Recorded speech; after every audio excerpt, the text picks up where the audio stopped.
ओम नमः श्री वीतरागाय नमः। श्री द्वादशांग श्रुत देव्यै नमः। आचार्य श्री आदि सागर महावीर कीर्ति सन्मति सागर गुरुभ्यो नमो नमः। सत्वेषु मैत्रीं गुणिषु प्रमोदं क्लिष्टेषु जीवेषु कृपापरत्वं माध्यस्थभावं विपरीतवृत्तौ सदा ममात्मा विदधातु देव। कल दो प्रश्न आए हैं। पहला प्रश्न है योऽन्तर्गतः का अन्वयार्थ नहीं हुआ है। आप ठीक ही कह रहे हैं। योऽन्तर्गतः का संधि विच्छेद होगा यह अंतर्गतः, जो अंतर में जा चुके हैं, अंतरंग को प्राप्त कर चुके हैं, और ये विशेषण है जिससे योगी निरीक्षणीय के लिए प्रयोग किया गया है। योगी गण अपने अंतरात्मा में जा चुके हैं और वह निरीक्षण करते हैं आपका। दूसरा प्रश्न बहुत महत्वपूर्ण है। जब जगदंतरालम ये शब्द दिया गया तो त्रिलोकलोकी इस शब्द की क्या आवश्यकता थी? बहुत सुंदर प्रश्न है। जगत अंतरालम शब्द के हमने दो अर्थ किए थे। एक अर्थ किया था जगत अर्थात संसार, और अंतराल यानी में अर्थात जो जगत में रहने वाले चेतन अचेतन पदार्थ है वो सारे। और दूसरा अर्थ किया था जगत अर्थात मनुष्य और अंतराल अर्थात मन। तो मनुष्य के मन में स्थित शुभ अशुभ परिणामों को भगवान जानते हैं, ये हमने दूसरा अर्थ किया था। लेकिन त्रिलोकलोकी का अर्थ है तीन लोक को जानने वाले, अर्थात तीन लोक की व्यवस्थाओं को जानने वाले। तो शब्दशः थोड़ा बहुत अर्थ परिवर्तन होता है। और दूसरी बात, यदि हम स्तुति शब्द को देखें अर्थात स्तुति काव्यों को देखें तो एक ही अर्थ के वाचक अनेक शब्दों का प्रयोग मिलता है। जैसे सहस्त्रनाम स्तोत्र में हिरण्य गर्भ भी मिलता है और सुवर्ण गर्भ भी मिलता है, जबकि हिरण्य और सुवर्ण पर्यायवाची नाम है। तो सर्वज्ञ भी मिलता है, तो और भी इस तरह सर्वज्ञ के वाचक सर्वदर्शी वगैरह सब शब्द मिलते हैं। तो सामान्य रूप से जानना चाहिए स्तुति काव्यों में समान विशेषणों का प्रयोग पाया जाना एक सामान्य घटना है। और यहाँ जो जगदंतरालम और त्रिलोकलोकी शब्द है उनमें किंचित अर्थ परिवर्तन भी है। अब हम आज के पद्य की ओर बढ़ते हैं। क्रोडीकृताशेष शरीर वर्गा रागादयो यस्य न सन्ति दोषाः निरिन्द्रियो ज्ञानमयो न पाय सदेव देवो हृदये ममास्ताम्। क्रोडीकृत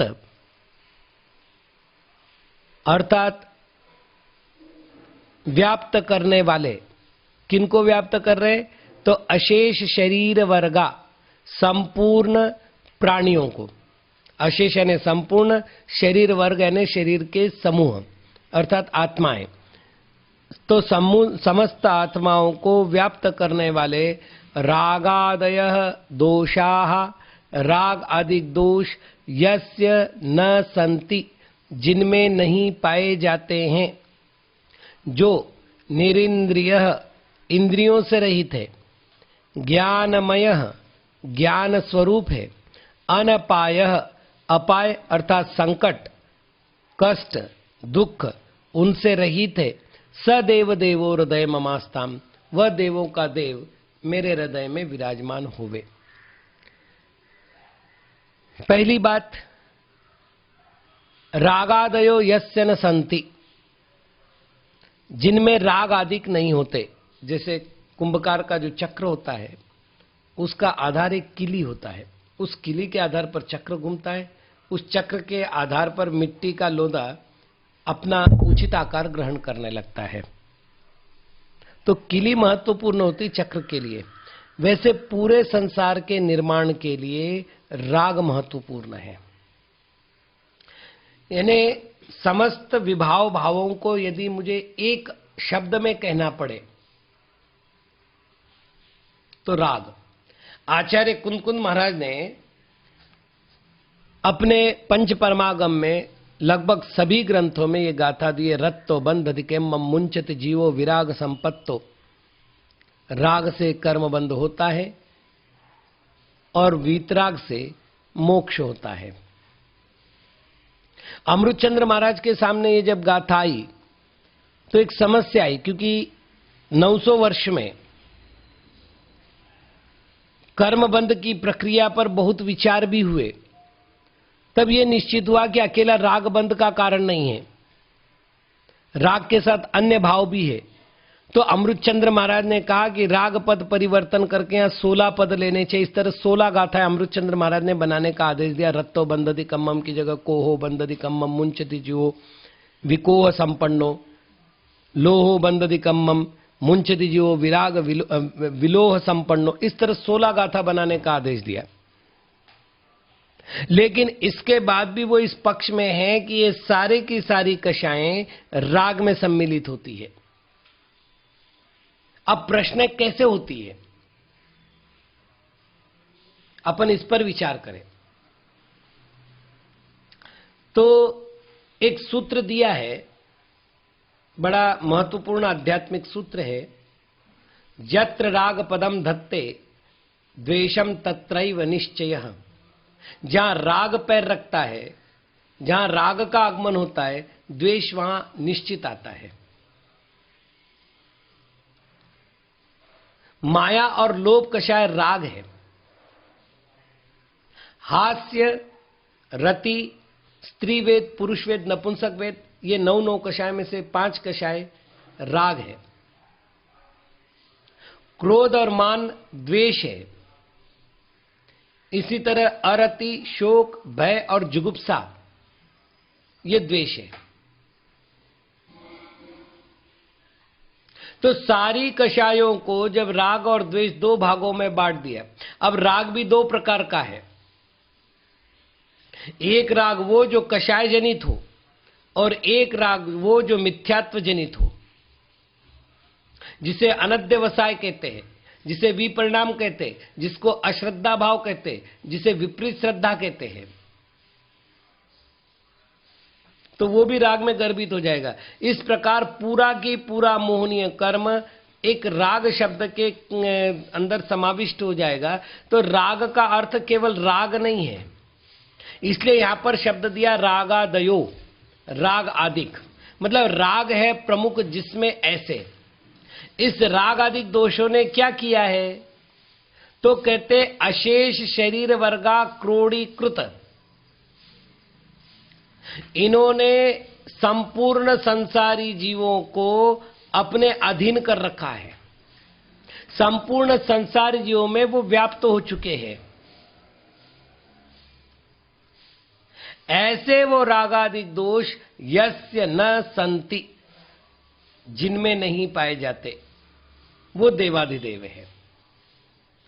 दूसरा शब्द कह रहे निरिंद्रिय।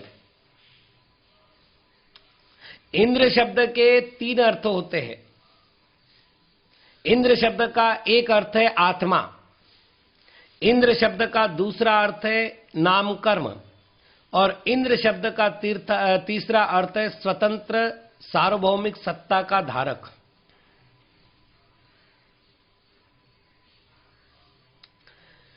इन्हीं आधार पर इंद्रियों के भी 3 अर्थ किए गए। जब हमने इंद्र शब्द का अर्थ लिया आत्मा, तो इंद्रिय का अर्थ किया आत्मा के बाह्य चिन्ह को इंद्रिय कहते हैं, जिसके द्वारा आत्मा की पहचान होती है। वो शारीरिक चिन्ह इंद्र कहलाता है, अर्थात इंद्रिय कहलाता है। ये पहली परिभाषा हुई। जब इंद्र शब्द का अर्थ हमने नाम कर्म लिया, तो नाम कर्म के द्वारा जिसकी निर्मिति हुई है उसे इंद्रिय कहा गया। और जब इंद्र शब्द का अर्थ हमने सार्वभौमिक सर्वसत्ता संपन्न अपने आप में परिपूर्ण लिया, तो हमने विषयों की अपेक्षा लिया जो अपने अपने विषय को ग्रहण करने के लिए इंद्र के समान स्वतंत्र होती है, उनको इंद्रिय कहते हैं। जैसे आंखों से मैं देख ही सकता हूं, सूंघ नहीं सकता, सुन नहीं सकता। तो उसका स्वतंत्र विषय, और अपने विषय में वो अपने ही तंत्र को चलाती है, दूसरे के तंत्र को स्वीकार नहीं करते, इसलिए उसको इंद्रिय कहते हैं। तो ये 3 लक्षण है इंद्रियों के। आचार्य महाराज कह रहे हैं कि वो निरिंद्रिय है, अर्थात देवादिदेव में इंद्रियां नहीं पाई जाती। इसको सुनने के बाद शिष्य ने प्रश्न किया कि महाराज ये बात तो ठीक नहीं है। क्यों ठीक नहीं है? तो अरिहंत भगवान सशरीरी है क्योंकि सकल परमात्मा है। भाई ठीक है, सकल परमात्मा है। जब वो सकल परमात्मा है तो उन्हें शरीर है, तो ये भी ठीक है क्योंकि कल का अर्थ शरीर होता है, सकल अन्य शरीर सहित होता है, तो निश्चित है कि उनमें इंद्रिय है क्योंकि शरीर है। तो जब इंद्रिय है और आप कहते हैं भगवान निरिंद्रिय है, तो ये विपरीत बात हुई कि नहीं हुई? अब इसका उत्तर खोजें। तत्वार्थ सूत्र में एक सूत्र आया है, द्विविधानी, दूसरे अधिकार में इंद्रियां 2 प्रकार की है, द्रव्येंद्रिय और भावेंद्रिय। ये जो शरीर में बनी हुई इंद्रियों की आकृतियां हैं, ये सारी जो आकृतियां, इनको कहते हैं द्रव्येंद्रिय। ये पुद्गल से बनी हुई है, और इसमें जो ज्ञानावरण कर्म के क्षयक्षम रूप आत्म प्रदेश है, वो भावेंद्रिया है। भावेंद्रिय मतिज्ञानावरण कर्म के क्षयक्षम से उत्पन्न होती है। ये इंद्रिया विषय ग्रहण नहीं करती, विषय ग्रहण करने में साधन बनती है। विषयों का ग्रहण करने का कार्य भावेंद्रिय करती है। केवली भगवान ने, अर्थात देवादिदेव ने, अर्थात अरिहंत भगवान ने ज्ञानावरण कर्म का पूर्ण नाश किया है, तो मति ज्ञानावरण कर्म का भी नाश हुआ है। और जब मति ज्ञानावरण कर्म का नाश हो गया, तो मति ज्ञान के द्वारा भगवान वस्तु को नहीं जाते, और इंद्रिय अनिंद्रिय के द्वारा जानने का काम मति ज्ञान करता है। इसका अर्थ है कि जिनेंद्र भगवान में भावेंद्रिय नहीं है। जैसे एक चित्र होता है, किसी पुरुष का चित्र बनाया गया है, उस चित्र में कान भी है, आंख भी है, नाक भी है, जिह्वा भी है, और त्वचा तो ही है, 5 इंद्रियां हैं। लेकिन वो चित्र विषयों को ग्रहण नहीं करता। ठीक उसी प्रकार अरिहंत भगवान के शरीर पर 5 इंद्रियां होती है, लेकिन वो इंद्रिय के द्वारा विषयों को ग्रहण नहीं करते। यही कारण है कि भगवान को भावेंद्रिय नहीं होती। यह ध्यान में रखते हुए आचार्यों ने कह दिया कि भगवान निरेंद्रिय है। तीसरा विशेषण दे रहे ज्ञानमय। संस्कृत भाषा में मयट नाम का प्रत्यय आता है, जिससे मय शब्द बचता है, और जब मय शब्द का अर्थ होता है तो उसका अर्थ होता है स्वरूप, उससे परिपूर्ण। तो भगवान ज्ञान से परिपूर्ण है। हमारे ज्ञान के साथ अज्ञान का दोष है। हम जितना जानते हैं उससे अनंत गुना नहीं जानते। मैं एक छोटा सा उदाहरण दूं। सर्वार्थ सिद्धि के देवों की आयु पूर्ण रूप से 33 सागर की है, और उस 33 सागर प्रमाण आयु में वो एक चर्चा दूसरी बार नहीं करते, और केवल श्रुत ज्ञान के आधार पर उनकी तत्व चर्चा होती है। 33 सागर की आयु तक जिनको विषय दोबारा नहीं लेना पड़ता हो, आप मुझे बताइए कि श्रुत ज्ञान का विस्तार कितना होगा। अब आप मुझे बताइए कि मैं कितना जानता हूं। यदि मैं सागर की एक बूंद भी बोलता हूं ना, तो मैंने बहुत ज्यादा बोल दिया है। मतलब मेरा जो ज्ञान है वो सागर की एक बूंद से भी कम है। अब जब मैंने कह दिया कि ज्ञान सागर के समान है और मेरा ज्ञान सागर की बूंद से भी छोटा है, इसका अर्थ हुआ जितना मैं जानता हूं उससे अज्ञान का घेरा, अज्ञान का क्षेत्रफल बहुत बड़ा है। तो मैं ज्ञान मैं नहीं हूं, लेकिन जिनेंद्र भगवान जिन्होंने सर्वज्ञपना प्राप्त कर लिया है, ज्ञानावरण कर्म का समूलोच्छेद कर दिया है, वे जिनेंद्र भगवान पूर्ण ज्ञान स्वरूप है, इसलिए उनको ज्ञानमय कहते हैं। चौथा विशेषण है अनपाय। कर्म के दो भेद करते हैं हम लोग, घाती कर्म, अघाती कर्म। जो आत्मा के स्वभाव का घात करते हैं उन कर्मों को घाती कर्म कहते हैं।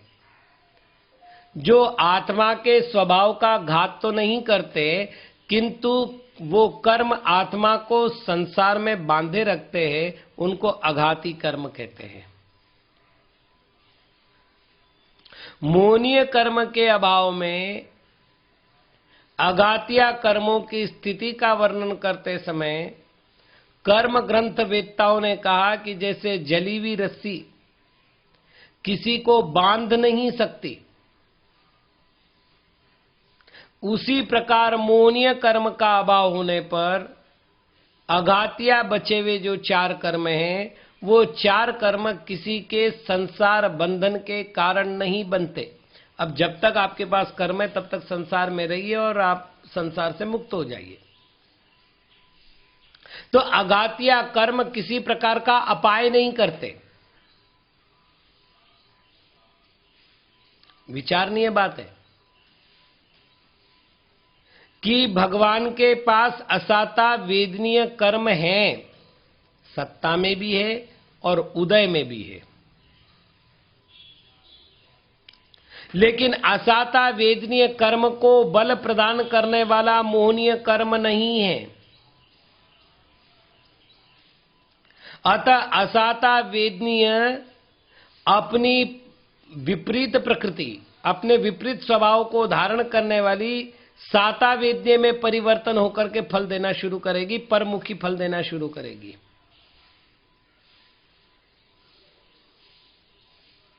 अर्थात असाता वेदनीय कर्म में कुछ अपाय उत्पन्न करने का, दुख उत्पन्न करने का सामर्थ्य वहां नहीं है, भले ही अपाय करने की शक्ति वाला कर्म वहां पर सत्ता में रहे, उदय में रहे।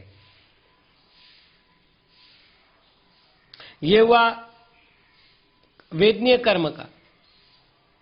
आयु कर्म तो जो आप बांध के लाए उसको भोगना है, वो नया बंधन नहीं कराता। नाम कर्म शरीर की रचना करता है, वो परिणामों को नहीं बनाता। गोत्र कर्म शरीर को ऊंचा नीचा बनाता है, परिणामों को नहीं बनाता। अतः दुख उत्पन्न करने वाली जो भावनाएं उत्पन्न होनी चाहिए वो भावनाएं उनमें नहीं होती, इसलिए उनको अनपाय कहा है। ये तो वह उनकी अपेक्षा से। अब मेरी अपेक्षा से बात करते हैं तो क्रोडीकृताशेष शरीर वर्गा रागादयो यस्य न संति दोषा, ये वीतरागता का प्रतीक है, ज्ञानमय सर्वज्ञता का प्रतीक है। लेकिन भगवान में तीन गुण होने चाहिए, अभी हितोपदेशिता गुण बचा है। भगवान ने अपने दिव्य ध्वनि के द्वारा जो कुछ तत्व दर्शन किया उसको स्वीकार करने से मेरे अपाय दूर हो रहे हैं। अपाय ने संकट, दुख, मेरे अपाय दूर हो रहे, और मेरे अपाय को दूर करने में निमित्त होने से भगवान की वाणी को अनपाय कहा गया है। इस तरह अनपाय शब्द भगवान के हितोपदेशी पने को सिद्ध कर रहा है। तो कुल 4 विशेषण दिए गए और उस 4 विशेषणों में भगवान के 3 गुणों का ग्रहण यहां पर कर लिया गया। तो ऐसे जो गुण विशिष्ट भगवान है, सदेव देवो हृदय ममास्ताम, वे देवों के देव, देवादिदेव जिनेंद्र भगवान मेरे हृदय में विराजमान हो, ऐसी भावना ग्रंथकर्ता ने की है। अगला पद्य है, यो व्यापको विश्वजनी न वृत्ते सिद्धो विबुद्धो दुत कर्म बंध ध्यातो धुनीते सकलम विकारम सदैव देवो हृदय ममास्तम। यह जो व्यापक व्याप करके रहने वाला है, व्याप्त होकर के रहता है, विश्व जनीन वृत्ते, विश्व की कल्याणकारी वृत्ति से युक्त है, सिद्ध सिद्ध है, विबुद्ध विबुद्ध है, धुत कर्म बंध कर्मों के बंध को धो चुके, नष्ट कर चुके हैं, ध्यात सकलम विकारम धुनीते, और ध्यान करने वालों के संपूर्ण विकारों को धुनित करना यानी नष्ट करना, धो देना है, तो धो देते हैं। सदेव देवो हृदय ममास्ताम, वो देवों के देव मेरे हृदय में विराजमान होवे। अब इस पद्य में भगवान के लिए 6 विशेषण दिए हैं। पहला दिया है यह व्यापकः, जो व्यापक है, व्याप कर रहने वाले हैं। अब इसमें एक समस्या है। समस्या ये है कि वैदिक मतावलंबियों ने भगवान के व्यापने का अर्थ अलग किया। जैसे तुलसी रामायण में तुलसीदास जी कह रहे, सिया राम मैं सब जग जानी, यानी कण कण में सिया राम है। अन्यत्र लिखा है कंकर कंकर शंकर है, मतलब कण कण में शंकर व्याप्त है। और भी ऐसे प्रकरण मिलते हैं कि भगवान सर्वव्यापी है। इसलिए जब हिरण्यकश्यपु प्रहलाद से पूछता है, तू कहता है कण कण में भगवान है, क्या इस दीवार में तेरा भगवान है, इस स्तंभ में तेरा भगवान है? और वो कहता है हाँ पापा, वहां मेरे भगवान है। तो बोले देखता हूं तेरे भगवान कहां, और वो स्तंभ तोड़ता और फिर उसमें से नारायण निकलते, जो नरसिंह अवतार के धारक है। तो ये उनकी मान्यता हुई कि भगवान कण कण में व्याप्त है। और यहां पर कह रहे भगवान व्यापक है, अर्थात कण कण में व्यापक है, कण कण में बसे हुए। तो क्या ये वैदिक मत के अनुसार मत है? तो इसका उत्तर होगा नहीं। वहां उन्होंने प्रदेश की अपेक्षा, शरीर की अपेक्षा भगवान को व्यापक माना है, और हमने ज्ञान की अपेक्षा भगवान को व्यापक माना है। इसका अर्थ क्या हुआ कि संसार में जितनी वस्तुएं हैं, उन वस्तुओं को भगवान जानते हैं, अर्थात उनका ज्ञान उनको विषय करता है। ज्ञान की अपेक्षा वो सर्वत्र व्यापक है, प्रदेश की अपेक्षा नहीं। बस इतना सा अंतर वैदिक मान्यता में और जैन मान्यता में है। तो यो व्यापकः, जो व्यापक है, विश्व जनीन वृत्ते,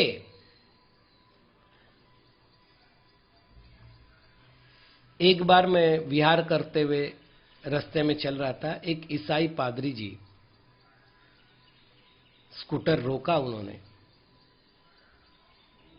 और शिष्टाचार से उन्होंने प्रणाम किया। हमने भी शिष्टाचार का प्रदर्शन किया। एक वृक्ष के नीचे हम दोनों बैठ गए, उन्होंने कुछ चर्चा की, अच्छा लग रहा था कि वे दो संत बैठे हैं, आपस में चर्चा कर रहे हैं। अचानक क्या हुआ पता नहीं, उन्होंने कहा हमारा ईसा दुनिया का श्रेष्ठ भगवान है, हमारे ईसा से कोई श्रेष्ठ हो ही नहीं सकता। मैंने कहा ठीक ही बात है। बोले आप भी मानते हैं? मैंने कहा मेरे मानने की जरूरी नहीं है, क्योंकि मेरी मां से बड़ी देवी संसार में कोई नहीं है, मैं मानता हूं। तो ये मेरे लिए सत्य है, आपके लिए आपकी मां सत्य है, मेरी मां नहीं सत्य है। तो जिसको आप आराध्य मानते हैं उसको आप सर्वश्रेष्ठ मानते हैं, ये आपकी मान्यता का प्रश्न है, और किसी की मान्यता पर प्रतिबंध तो है ही नहीं। यहां कोई युद्ध तो नहीं हो रहा है कि मेरी जगह तूने ली, तेरी जगह मैंने ली, इसलिए हम कोई लड़ाई करें। ठीक है, अपनी अपनी मान्यता है, आप मानते हैं, बहुत अच्छी बात है। नहीं बोले, आप किसी भी दर्शन को, भारत के किसी भी सिद्धांत को सामने ले आओ, मैं सिद्ध कर दूंगा। मैंने कहा पादरी जी, अभी तक चर्चा थी, अब आप वाद विवाद की शैली में आए हैं, तो मुझे क्षमा कीजिएगा। जब वाद विवाद होता है तो पहले आपको अपना पक्ष सिद्ध करना पड़ेगा कि येसु सर्वश्रेष्ठ भगवान क्यों है। तो बोले, उन्होंने ये कहा कि शत्रु को भी मित्र बनाओ। कितनी उदारता उनमें। मैंने कहा एक मिनट, शत्रु को भी मित्र बनाने के लिए पहले शत्रु बनाने पड़ेंगे, शत्रु का अस्तित्व होना जरूरी है। बोले हाँ बिल्कुल ठीक। मैंने कहा महावीर ने कहा सत्वेषु मैत्रीम, शत्रुषु मैत्रीम नहीं कहा, सत्वेषु मैत्रीम कहा। संपूर्ण जीवों में मैत्री भाव, जब शत्रु होगा ही नहीं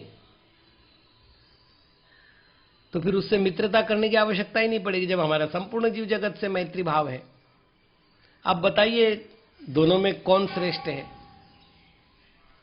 तो हंसते हुए बोले कि स्वामी जी आप तो बड़े चतुर हैं, आपने तो हमारे एक वाक्य पर ही अपना पूरा सिद्धांत सिद्ध कर दिया। तो कहने का तात्पर्य यह है कि विश्व जनीन वृत्ति जो शब्द है वो बड़ा महत्वपूर्ण है।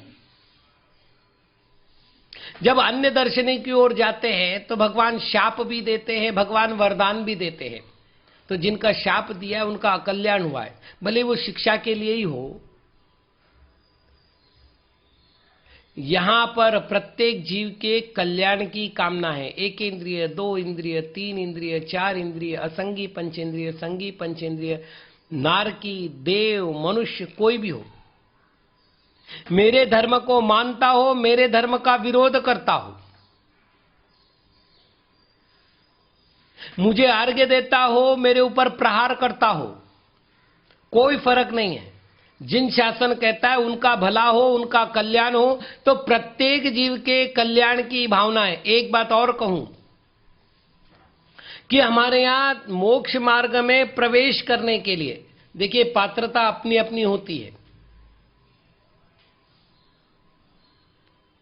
100 आदमी चलते हैं मार्ग में, कितने पहुंच पाते हैं अपने लक्ष्य पर वो अलग बात है, लेकिन हमारे यहां प्रवेश द्वार सबके लिए खुला है। जहां तक सम्यक दर्शन की चर्चा है, चारों गति के जीव सम्यक दर्शन और सम्यक ज्ञान को प्राप्त कर सकते हैं। चारों वंश के जीव अर्थात क्षुद्र भी हमारे यहां देश चारित्र तक जा सकता है। इसका अर्थ आत्म कल्याण के लिए जो उपाय दिए गए हैं वो किसी जाति विशेष, किसी धर्म विशेष, किसी पात्रता विशेष, किसी संप्रदाय विशेष, किसी वर्ग विशेष के लिए नहीं दिए गए। विश्व जनीन वृत्ति, जो अपना कल्याण करना चाहे वो इसको अपना लेवे। क्यों? धारणा धर्म का लक्षण है, मानना नहीं। तो जो धारण करे उसका जैन धर्म। और यही कारण है कि जब स्वामी विनोबा भावे को जब शब्द चुनना पड़ा भूदान यज्ञ के लिए, तो उन्होंने सर्वोदय शब्द चुना। उनसे पूछा गया कि आपने सर्वोदय शब्द कहां से लिया, तो उन्होंने उत्तर दिया समंतभद्र महाराज के युक्त्यनुशासन में सर्वोदय मिदम शासनम तवैव ये शब्द है, मैंने वहां से सर्वोदय शब्द लिया। सर्वोदय यानी सबका कल्याण, सबका विकास। तो विश्व जनीन वृत्ति का अर्थ है जिस शासन ने सबके उत्थान की बात कही। मैं शासन की बात कर रहा हूं, मानने वालों की बात नहीं कर रहा हूं, क्योंकि संप्रदाय हमेशा मानने वालों में होते हैं, शासन में नहीं होते। यहां शासन ने तो कहा जो माने उनका कल्याण हो, और नहीं माने तो भी उनका बुरा ना हो, उनका भी कल्याण हो। तो विश्व जनीन वृत्ति सिद्धो, जिन्होंने अपने आत्मा के समस्त गुणों को सिद्ध करना है, प्राप्त करना है, जिन्होंने अपनी आत्मा के समस्त गुणों को प्राप्त कर लिया उनको सिद्ध कहते हैं।